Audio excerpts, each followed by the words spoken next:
Political news, sports news, crime news કે તમારા રાજ્યના સમાચાર, હવે દરેક ખબર પર રહેશે અમારી નજર. ગુજરાતનો સર્વશ્રેષ્ઠ ન્યૂઝ ચેનલ. પાટણ સમીપ આવેલા અનાવાડા સ્થિત હરિઓમ ગૌશાળા સંચાલિત હરિઓમ ગો હોસ્પિટલના લાભાર્થે તાજેતરમાં યોજાયેલી પરમ પૂજ્ય રમેશભાઈ ઓઝાના વ્યાસપીઠે શ્રીમદ ભાગવત કથાના સફળ આયોજનના સારથીઓ દિનેશભાઈ જોશી, ઇન્દિરા દેવદત્ત જૈન, એકતા મેહુલ જૈનને સત્કારવાનો કાર્યક્રમ શનિવારે શહેરના ગેવટા વિસ્તારમાં આવેલ શ્રી બહુચર માતાજીના સાનિધ્યમાં શ્રી શિવશક્તિ આનંદ ગરબા મંડળની બહેનો દ્વારા આયોજિત કરવામાં આવ્યો હતો. આ પ્રસંગે ઉપસ્થિત રહેતા આ તમામ વિસ્તારના જૈન અગ્રણી અને હરિઓમ ગૌશાળાના શરૂઆતના દિવસોમાં બીમાર ગૌશાળાની સારવાર અને માટે એમ્બ્યુલન્સ ભેટ અર્પણ કરવાની સાથોસાથ ગૌશાળાના કોઈ પણ શુભ કાર્યમાં દાનની ઉદાર હાથે સખાવત અર્પણ કરવા દેવદત્ત જૈન અને તેમના પરિવારજનોએ ગૌમાતાની કૃપાથી તેમના પર આવી પડેલી આફત અવસરમાં પલટી હોવાનું જણાવી સત્યનો હંમેશા વિજય થતો હોવાનું જણાવી તેઓનો સન્માન બદલ આનંદ ગરબા મંડળનો આભાર વ્યક્ત કર્યો હતો. જ્યારે કે હરિઓમ ગૌશાળાના સારથી દિનેશભાઈ જોશીએ પણ ભાગવત કથાના આયોજન પૂર્વે નીકળેલી પોથી યાત્રામાં જોડાયેલા શ્રી શિવ શક્તિ આનંદ ગરબા મંડળની બહેનોનો આભાર વ્યક્ત કર્યો હતો.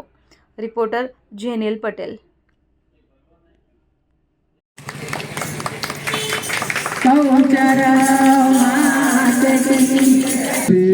ગરબા આનંદ મંડળના સ્થાપક ગણો,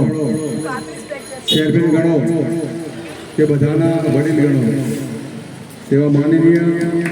યોગીબેન વ્યાસ બેનનું સાલ પુષ્પનું રાખીને સ્વાગત અને સન્માન કરશે. શિવ શક્તિ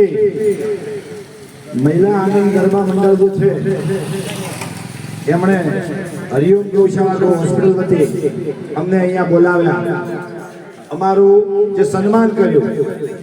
એ બદલ એમનો આભાર તો માનીએ છીએ, પરંતુ એ વાત એક કેવી છે જરા મોટી બેનને રજા આપણે થોડો સમય હોય તો દરેક કાર્યકર્તા નથી આવી શક્યા. કાર્યક્રમ હમણાં પડ્યો છે, લોકો કામમાં વ્યસ્ત હતા, કોઈને થાક ઉતર્યો છે, નહીં કોઈ બહાર છે, પરંતુ ટૂંક જ સમયમાં અમને કહેવામાં આવ્યું નહીં